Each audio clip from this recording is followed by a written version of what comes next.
All right, let's unpack this. Today, we're diving deep into a story that really shook the football world. The life and, sadly, the tragic passing of Diogo Jota. That's right. Yeah, our mission here, is to try and synthesize all the different layers of Diogo Jota's life.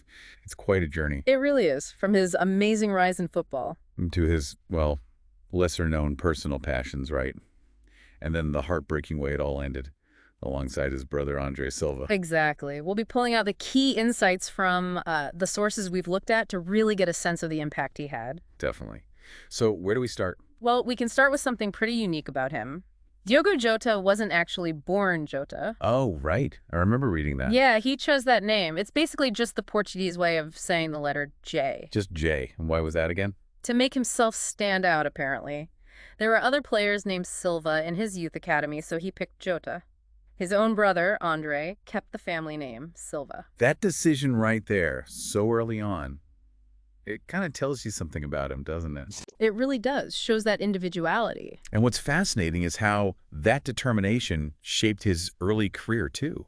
He was apparently rejected by bigger clubs at first. Because of his size, right? Smaller frame. Exactly, which, honestly, makes his success even more impressive. A real lesson in perseverance there. Totally. He didn't let it hold him back. He quickly broke records, became the youngest player ever to score for Passos de Ferreira. And then his journey took him through Portugal. He had that loan spell at Porto. Right, Porto. Before that, really big move to England. Yeah, with Wolves. Wolverhampton Wanderers, that's where he really seemed to explode onto the scene. Helped him get promoted. And scored the club's first ever Premier League hat-trick. Quite the impact. No kidding. That drive, from being rejected early on to smashing records, it just carried right through. And then came the huge £41 million move to Liverpool. A massive transfer fee. Yeah. And his impact there was, well, instant. Scored on his Premier League debut for them. Can't ask for much more than that. And netted Liverpool's 10,000th goal in their entire history. Incredible statistic, that one. And then a Champions League hat-trick against Atalanta. Just wow. He was absolutely key for Liverpool during that period. Helped them win the Premier League in 2024-25, an FA Cup, 2 EFL Cups. Crucial player, no doubt. And if you connect that to the bigger picture, his international career was just as impressive. It shows that consistency. High-level performance year after year. Yeah, he was such a versatile forward for Portugal. Absolutely. Clinical finishing, that explosive pace he had, but also a surprising amount of hard work off the ball. That work rate really stood out. Definitely. A huge asset for Portugal. Yeah. He won 2 UEFA Nations League titles with them, 2019 and then again in 2025. It's pretty rare to see that blend of pure skill and sheer graft. Absolutely. But, beyond all the goals and the trophies on the pitch, Jota had this whole other side that fans really connected with. You mean the gaming. Exactly. He was a huge gamer, famously ranked world #1 in FIFA 21. Which is just wild when you think about it. A top-level professional footballer being the best in the world at the football video game. He even had his own esports team, Luna Galaxy. And remember that Premier League Invitational tournament? Oh, yeah. He beat Trent Alexander-Arnold, who became his teammate later at Liverpool. It wasn't just a casual hobby for him, was it? It seemed like another place for him to channel that competitive fire. It really was. I think Jota getting so involved in gaming wasn't just, for fun.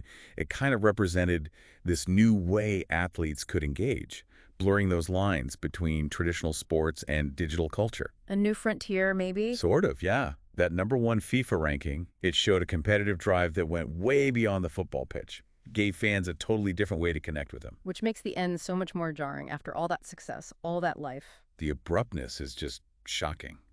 So what did the sources say about the actual circumstances surrounding his death? It's just awful to think about. It's incredibly hard to process. The reports indicate he and his brother, Andre Silva, were killed in a car crash in Spain, July 3rd, 2025. A car crash. Yeah, the investigation seems to point towards a tire blowout on their Lamborghini.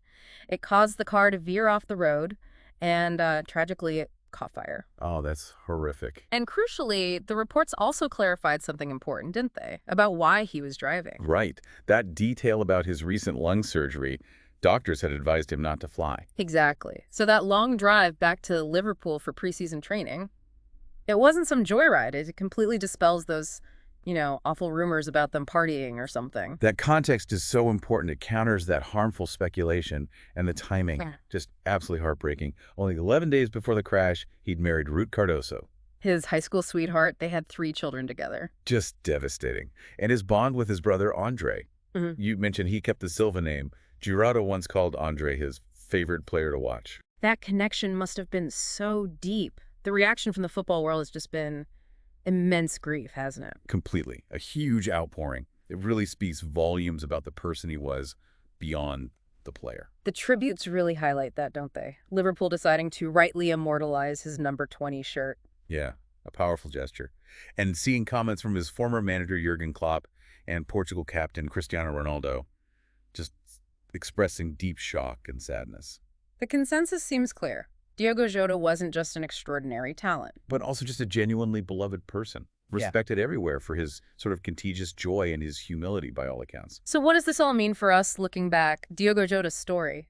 It starts with that unique name choice, those humble beginnings. And leads to this dual life as a global football star and a top-tier gamer.